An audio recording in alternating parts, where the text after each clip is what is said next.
Plusieurs fonctions de Excel 2010 vous permettront de retrouver des informations précises sur une date. Vous pourrez ainsi synthétiser une liste de dates, notamment dans un tableau croisé dynamique.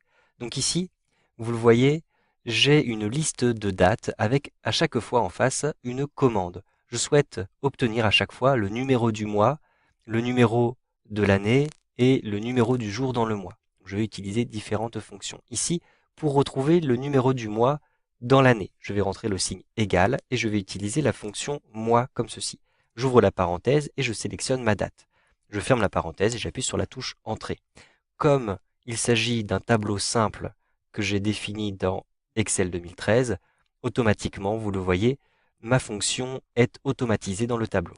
Je souhaite retrouver maintenant le numéro de l'année. Donc je vais rentrer le signe égal et j'utilise la fonction année, A2N, 2E. Je n'utilise pas ici d'accent.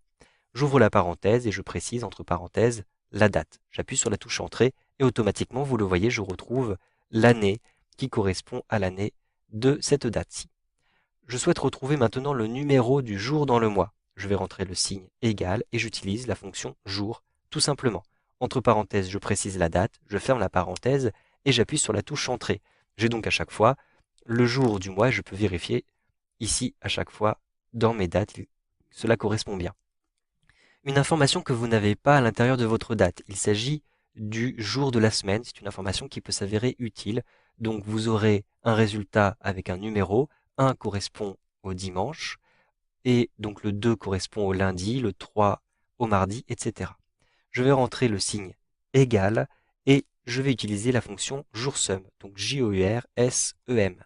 J'ouvre la parenthèse. Je choisis ici ma date et je ferme la parenthèse. J'appuie sur la touche Entrée et j'ai à chaque fois, vous le voyez, le jour de la semaine qui m'est proposé. Et donc il s'agit ici, pour cette première date, d'un dimanche. Je vais ensuite choisir le numéro de ma semaine, retrouver le numéro de ma semaine, mais dans l'année. C'est une information que vous n'avez pas non plus en regardant la date. Donc je rentre ici le signe égal et j'utilise la fonction no semaine, no, point, semaine, S-E-M-A-I-N-E. Ensuite, j'ouvre la parenthèse et je sélectionne ma date. Je ferme la parenthèse et j'appuie sur la touche Entrée. À chaque fois, vous le voyez, je vais avoir le numéro de la semaine dans l'année. Et d'ailleurs, lorsque je change d'année ici, je retrouve à nouveau la première semaine et donc l'ordre croissant. Il s'agit de l'ordre d'organisation de mes dates à l'intérieur de ma liste. Je vais ensuite calculer l'intervalle entre les dates. Vous avez plusieurs manières de calculer ceci. Vous pouvez utiliser la fonction jour 360 qui vous permet en plus de choisir le mode de comptage européen ou américain.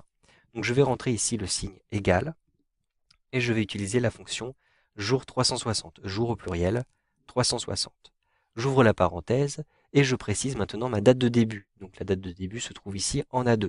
La date de fin se trouve ici en A3 et je rajoute un point virgule, je précise la méthode de calcul. Donc vous avez faux pour méthode américaine et vrai pour la méthode européenne, donc en fonction de là où vous vous trouvez.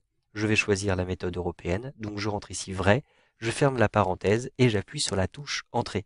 Automatiquement, j'ai l'intervalle qui est calculé à cet endroit-ci. Sachez que vous pouvez aussi calculer et soustraire deux dates. Cela vous permettra de retrouver l'intervalle entre deux dates. Je rentre ici le signe égal et je vais prendre cette date-ci, je vais ôter de cette date la date précédente. Je rentre la date précédente et j'appuie sur la touche Entrée. Automatiquement, j'ai le format de date qui est appliqué à l'intérieur de ma colonne. Donc je vais sélectionner ma colonne, je me rends à l'intérieur de Accueil et je vais modifier le format. Donc par exemple, je vais utiliser le format standard.